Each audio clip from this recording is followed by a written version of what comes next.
សួស្តីបងប្អូនទាំងអស់គ្នាជួបគ្នាទៀតហើយយើងបន្តធ្វើលំហាត់ជាមួយខ្ញុំតទៀតណាអូខេកុំឲ្យខាត់ពេលយូរយើងបន្តធ្វើលំហាត់ជាមួយខ្ញុំទៀតគឺបូកប្រភេទដដែលហ្នឹងណាចាឥឡូវយើងប្រភេទប្រភេទទី1មាន2លើ5ប្រភេទបូកជាមួយនឹង4លើ7ចាអញ្ចឹងយើងដាក់តាំងកុំឲ្យខាត់ពេលយូរយើងចាប់ដើមទាំងអស់គ្នាចាអញ្ចឹង2ភាគ5ចាអញ្ចឹងខ្ញុំដាក់ភាគបែង5បន្ទាប់មកខ្ញុំលង2ខ្ទង់ដូចគ្នា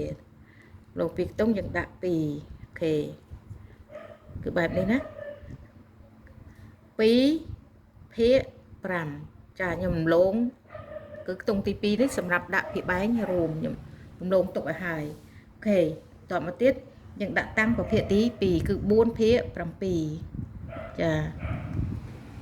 បែបនេះណាអូខេបន្ទាប់ពីយើងដាក់តាំងហើយយើងរកភាគបែងរួមចាអញ្ចឹងយើងយកភាគបែងនៃប្រភេទទី1យកគុណជាមួយនឹងភាគបែងនៃប្រភេទទី2មកយើងបាន5 7ដង30 35អញ្ចឹងយើងដាក់3មកចាបន្តមកទៀតបន្ទាប់ពីបានភាគបែងរួមហើយយើងសម្អាតប្រភេទចេញឲ្យអស់មកនៅខាងឆ្វេងណាហើយនៅខាងស្ដាំប្រភេទទី1ហ្នឹងភាគយកនៃប្រភេទទី1ហ្នឹងក៏សម្អាតដែរបន្តមកទៀតយើងត្រូវយកប្រភេទទី1ហ្នឹងចាំថាកាលណាយើងយករោភាគបែងរួមហើយយើងត្រូវយកប្រភេទទី1ហ្នឹងយើងតាំងនៅខាងឆ្វេងអញ្ចឹងយើងបាន2ភាគ5អញ្ចឹងយើងដាក់2មក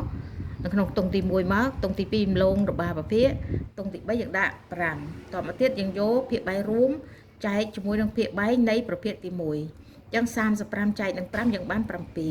ចា7អញ្ចឹង5មានស្រេចអីយើងរុញទៅ2គ្រាប់ខាងក្រោមឡើងទៅយើងបាន7បន្ទាប់មកយើងយកផលចែក7ទៅគុណជាមួយនឹងភាគយក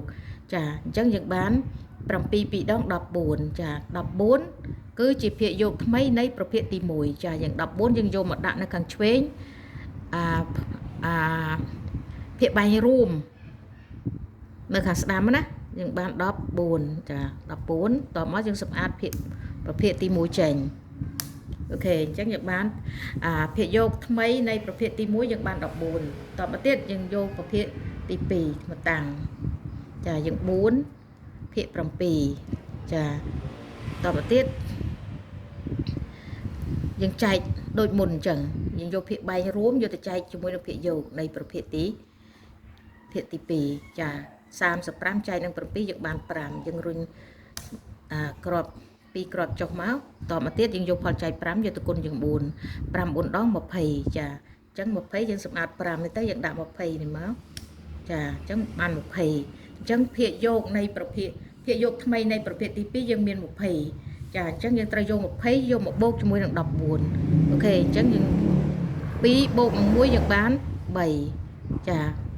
ឯ0យកមកបូកនឹង4នៅអញ្ចឹងចម្លើយចុងក្រោយគឺមាន34ភាគ35អូខេអរគុណច្រើនបងប្អូនទាំងអស់គ្នាជួបគ្នាវីដេអូក្រោយទៀត